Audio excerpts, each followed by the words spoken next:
Welcome to episode 7 of the newly named Order and Chaos podcast. Today we're going to talk about a particular bugbear of mine, and it's digital currencies and the harm that these will bring along with them. So, Dave, digital currencies, tell us what you know. Honestly, I know very little. Just before we started there, me and Alex have just been laughing because we both agreed to do a little bit of research this morning on this subject. And Alex actually had 2 books on the subject and had a bit of a read of his books. And I just Googled it for 10 minutes. I know very little. I'll just throw my 2 main things at you that I do know, and then I'll let you tell us more in depth about it. I know that it's definitely a form of government control. Whether that's the ulterior motive or not, it does mean that you are submitting control of pretty much your entire fucking life to the government and the authorities and people like that. I know that. And I also know, and this is a perfect example of that, I also know that they have it in China, don't they? And they have that social credit system. And so, like, if you get caught for something that they don't like, they can ping you and the money's out to your bank. Literally, and I do know this because I've heard this from one of the things I did read was from a journalist in China who's lived there for 22 years. And if you get caught for like jaywalking or something, they ping you and the money goes out to your bank in 5 minutes. So what if they decide to just ping you for something, for anything they want? Just, like, you've just got that power over you then, haven't they? There and then. Yeah. For anyone. Well, look, China's leading the way for this government control. They call it the government. It's really the party. The party owns everything in China. It owns the military. It owns the internet. There's no independent companies. Everything that goes on in China goes on by the permission of the party. So they've got complete and utter control. The social credit score system. I'm just going to pick up my book. You sound like you've maybe Googled something that I've got the book of, which is We Have Been Harmonized, and it's by a German. I think I read that. That rings a bell. Yeah, that might be mentioned. So he was a reporter in China. He's lived in China. He's lived in Turkey, but he's German by nationality. And he talks about this social credit system, which the Chinese call a system of social trustworthiness. So essentially, when that Xi Jinping got to power in 2013, because the country was quite open, it was quite open to underhanded tactics by foreign companies and people trading and stealing money, pilfering money, and all this, that, and the other. And so this Xi Jinping brought in this system called the social credit score system, and it's basically trying to align and make everybody fall in line with what the government wants. And the way it does it is basically by controlling your social media access, your access to bank loans, to what you'd call, I guess, national transport services and things like that. I don't think it's got to the point of NHS style healthcare yet. I don't know, because this book was written like 2018, so it may have increased since then, the sort of control. But it talks about it. And I was just thinking, because our government in the UK, they've decided to set something up, haven't they, called the central bank digital currency. Yeah. Now, during lockdown and all the carry on with COVID, cash was seen as an unnecessary evil because it was said that cash could carry the germs. Shops, when they were allowed to open, were only focusing on electronic payments, so your debit card, credit cards, things like that.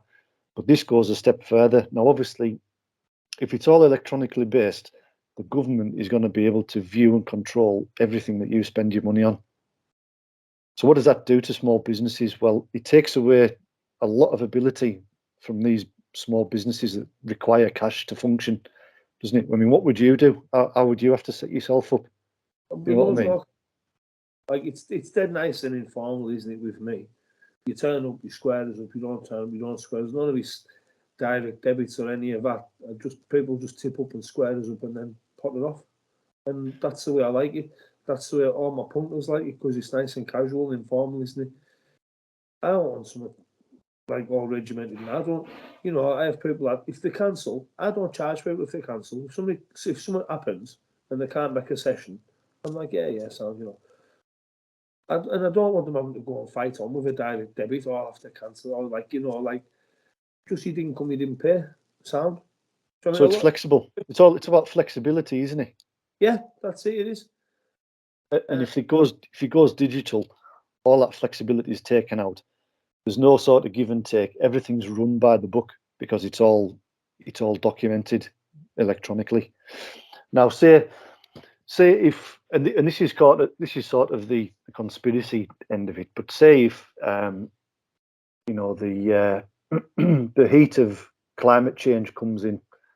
And we've already talked about. I mean, there's that many businesses now that are trying to sort of replace meat and frighten people into buying like vegetarian meat replacement meals and things like that, and eat the bugs. We've seen it on countless sort of examples on YouTube videos where the World Economic Forum has been promoting these bug burgers and all that, and I think they've trialed them in schools in Wales and things like that as well.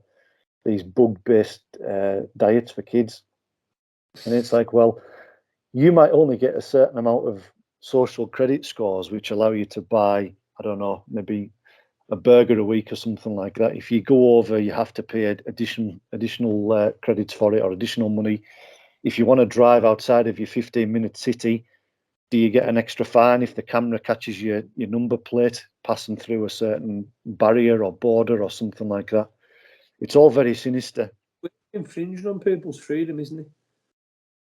That's the big concern, isn't it? It's just a massive way of clamping down and just using sort of almost any sanction they want for any reason they want because they've got the power to do it. And again, when did the common man ever stand up and go, I'm being fucked over by the system here and win? Yeah, exactly. So you could go on like fucking the frost me when you could be on your ass and you'd just be on your ass forever, wouldn't you? Because there'd be no way of getting out of being on your ass, would there? Because like you can't lend somebody a bit of social credit, can you? You can't look after your mates and that. Exactly. You look at again a lot of people in tough times now. I'm sure there's a lot of people borrowed a few quid off a mate here and there. In dire times, you can't fucking do that with social credit, can you? And with Exactly. cyber money, like fucking can't be in the pub and just like be dishing out your cyber money to your mates because he's on his ass, can you? So on the government website, it's got some bullet points here about how it would work. Obviously, replicate the role of cash in a digital world. Risk-free, highly trusted and accessible. So it's risk-free as long as it doesn't get hacked and as long as you play by the government rules.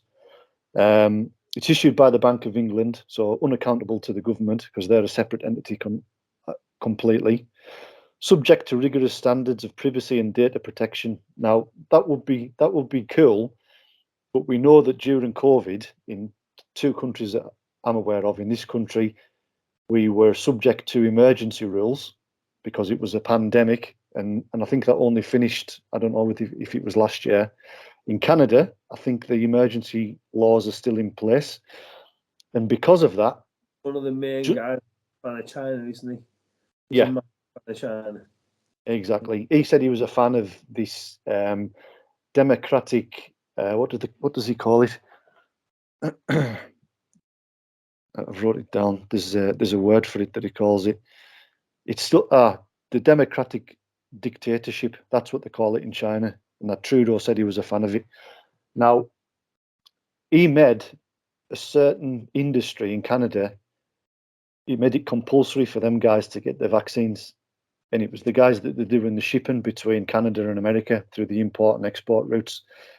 Now that's why those guys protested and blocked those routes, the truckers. Well, what happened there?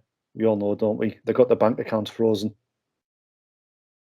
So did anybody that associated with that protest. So you didn't have to be a trucker. You could have just been, I don't know, a supporter. Again, and this is something that we've spoken about before, isn't it? They're trying to stop protest. They're trying to stop freedom of speech. What better way of doing that than having that sort of having that cyber money, like where they can just take it out of your bank and just say like, oh, we don't like what you're saying, or we don't like the fact that you're not following our bullshit rules, so you haven't got any money now. You're fucked. Your family are fucked. Your friends are fucked. It is, and again, I'm a socialist, and we joke about it. I'm a bit of a socialist, not to the extent of communist China, obviously. I don't know what's going on with that. What was I going to say? My fucking dogs are going berserk downstairs. Can you hear it? It's all right. Right off. I can't remember what we were saying. I'll have to fucking edit this bit out. What was I just saying? Right? I don't know. We'll come back to it. It'll come back to you. But Yeah. anyway, so there was a group of people that set up a GoFundMe page for these truckers, right? Because they'd had their bank account frozen. People were bringing them food and things like that. And GoFundMe said, no, we can't support you. We're going to have to give you all the money back. So, and I believe that all the money was given back to the people that had donated online. So then they set it up. Sorry, say it again. Under the government didn't confiscate it. Well, yeah. I mean, there was so they set it up under another one, which was a Christian-based sort of fundraising page, and then the government actually stepped in themselves to say, no, you can't do this anymore. So I don't know if they got heavy-handed with that website or whatever it is, that charity, and said you had to give it all back, because I mean, that is, if that's not bloody tyranny, I don't know what is. Well, it's like old East Bloc communist Russia, isn't it? That's what I was going to say before. It's like Russia in like sort of pre-Berlin Wall coming down and all that stuff, isn't it? The fall of communism. You couldn't say anything that they didn't like, and if you did, something bad happened to you, didn't it? Like going back, it was a bit more ruthless in Russia, wasn't it? Like back decades ago, because if you said something bad or did something bad, you went to the gulag. Now they could just freeze all your assets, couldn't they? But it's exactly the same. It's like you say, it's like a proper dictatorship, isn't it? Tore the party line, all the jobs fucked for you. Same the story, innit? They can just pull the plug on your entire life in like probably like literally at the touch of a button, isn't it? Oh, and that's the control people would let them have over their entire lives. So something really unjust could happen that you felt really strongly about. And this is what I mean with the protests and that. The ones who clamp down on protest and freedom of speech. This is the perfect tool for that, isn't it? Because if something goes wrong, for say like the bin men are on strike, aren't they? Yeah, good on them. There was loads of rubbish outside the gym the other day. It looked an absolute tip. Honestly, not bothered. It's tidied up anyhow. Not bothered because I appreciate all the folk that are on strike. Good for them. I'm down with industrial action. But so say there's a protest to support the bin men, and the government don't want you to protest, and they use all this face technology, well, and catch it on the CCTV, and they just get it right. You were all in favour of the bin men. You're docking all your social credit. You're all going to go hungry this month. And again, you think of people's financial circumstances at the minute. And if you start docking people a bit of money now, the poorer people, they're fucked. They can't afford to lose a penny on social credit, can they? If you do something like that, they couldn't afford to lose any more money. But you can guarantee that some of them would. yeah.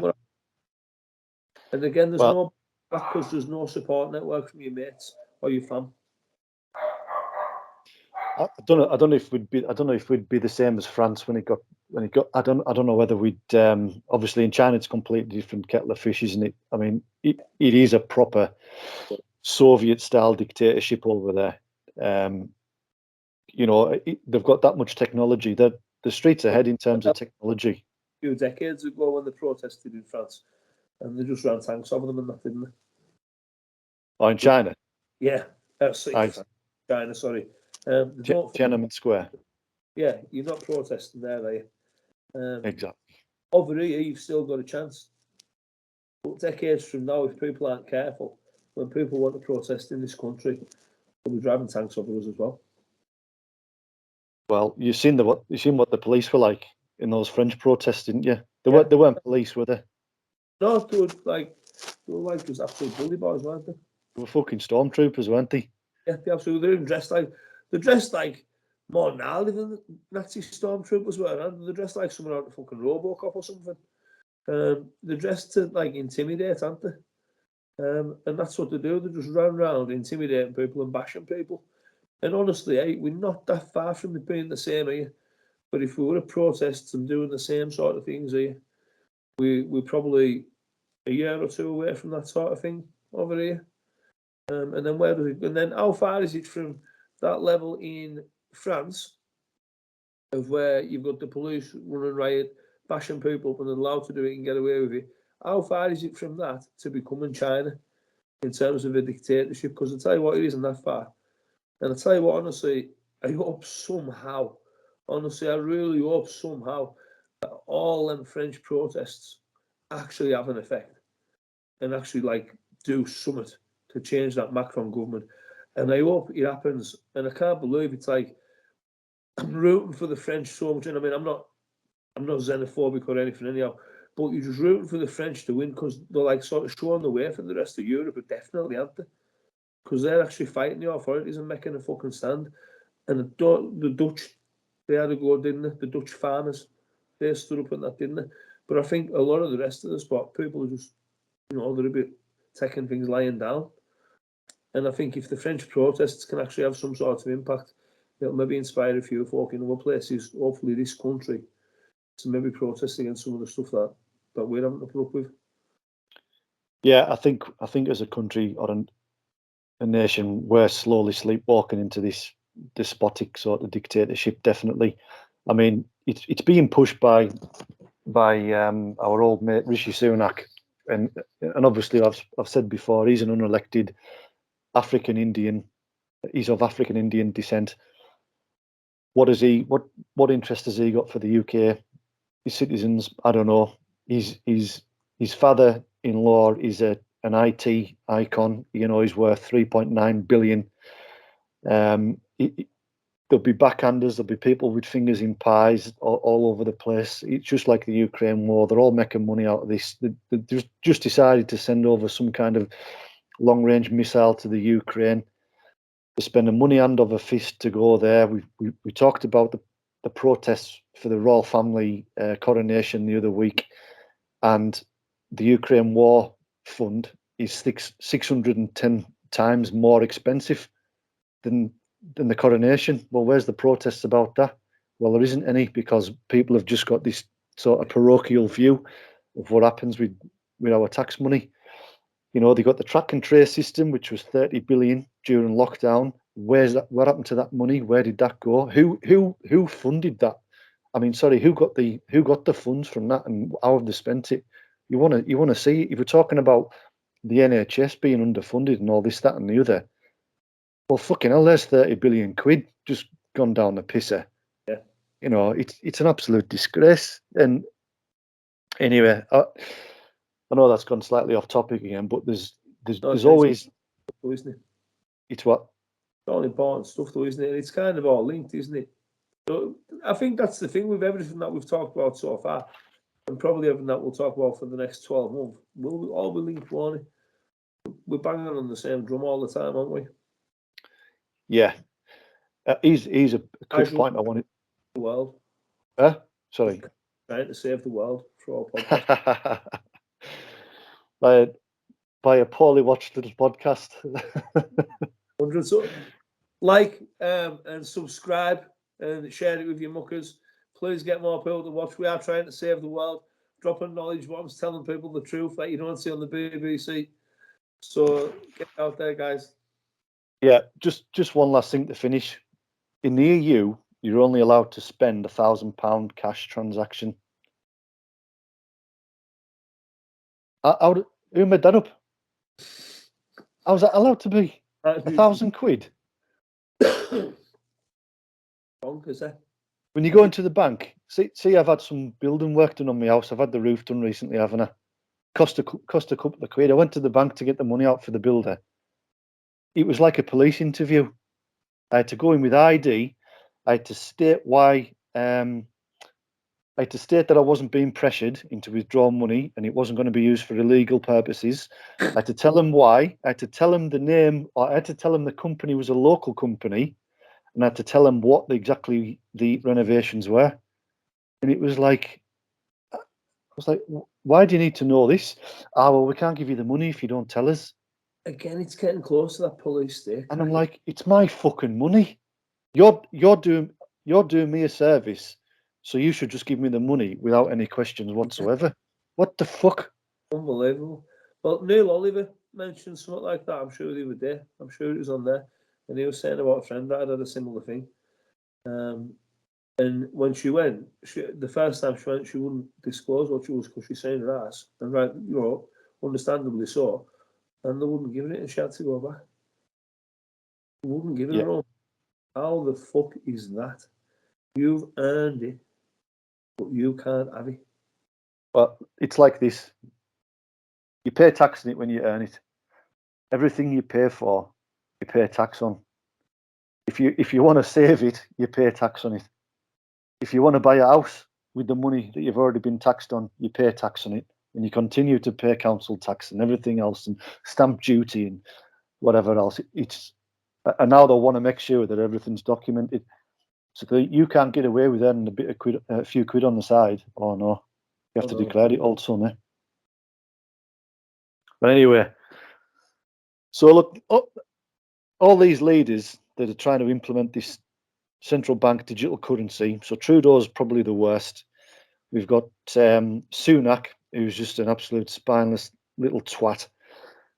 They're all members of the WEF, the World Economic Forum. Yeah. And they all visit these conferences in wherever it is, Davos in Switzerland. And for anybody that's interested, Klaus Schwab wrote and published a book 3 months into the COVID epidemic. So it started in March, I think, didn't it? When all the lockdown started in the UK. Yeah. Well, he managed to write and publish a book by June 2020. Now, how many pages long is it? It's about 250 with loads of citations in it. Was it published? Got it written and published by then? Yeah. No fucking right there, Klaus. No, exactly. How did he get that done and dusted that quickly? And there was just. I'll see if I'm gonna. We can always cut this out if it doesn't make sense. But I just wanted to read out a paragraph. It's under the micro reset section, and it says, like for any other industry, digital will play a significant role in shaping the future of wellness. The combination of AI, the IoT, and the sensors and wearable technology will produce new insights into personal well-being. They will monitor how we are and how we feel, and will progressively blur the boundaries between public healthcare systems and personalized health creation systems, a distinction that will eventually break down. Streams of data in many separate domains. So this is like, obviously social media is just monitoring everything that we do at the moment anyway. So where was that? So streams of data in many separate domains ranging from our environment to our personal conditions will give us much greater control over our own health and well-being. Well, you can read there just our lifestyle completely. In the post-COVID-19 world, precise information on our carbon footprint, our impact on biodiversity, on the toxicity of all the ingredients we consume and the environments or spatial contexts in which we evolve will generate significant progress in terms of our awareness of collective and individual well-being. Industries will have to take note. So he's basically saying that sooner or later, you'll just be controlled by data and digital records, and that'll be it. So that was one book that I implore everybody to go out and buy it and read it. You'll be able to get it secondhand for about £2, I would say. Don't buy it brand new because you don't want them bastards making money. and the other one, I think I've already promoted this one, is that We Have Been Harmonized by Kai Strittmeyer. And that was the guy that I think we've just been speaking about, Dave. Yeah. And if there's only one chapter you read the New Man chapter. It's pages 199 to whatever. And it just talks about, when he talks about the new man, it's about all this digital control is basically just cutting out the personalities of everybody because they've got to confirm like a carbon cutout of this dystopian person. And if that changes, or if you stray off the lines, then you get penalised, and you lose basically you lose your humanity, because you don't become a human, you become an android. Like that thing, it is like, like that dystopian view of the future. Like the people whose social credit is cool and they're living in, what's that crazy, like, it's like that place they're building in Saudi Arabia or somewhere. It's like Yeah. Neom. It's called Neom, some new city, and you can just see all the like wealthy people living in these cities with aircon and clean, cool water and fresh fruit and veg and that. And the rest of us living some sort of fucking Mad Max apocalyptic lifestyle, can't you? That's where you Yeah. can see fun. And like this digital currency, that is the major step in that happening. And I know people think we sound mental, we sound like conspiracy theorists. Um, but they said that about things not so long ago as well, didn't they? And we'll prove right there. Yeah. Well, it's happening in China. It's happened in Canada. They tested it here with COVID and the restrictions on cash. So they're bringing it in formally now. They'll bring it in some kind of using some kind of alarmist sort of reaction. Yeah, Something will happen, and then that'll be us, and then we'll just accept it and walk into the nightmare. Anyway, on that bright note, happy note. like, share, subscribe. Thanks for listening.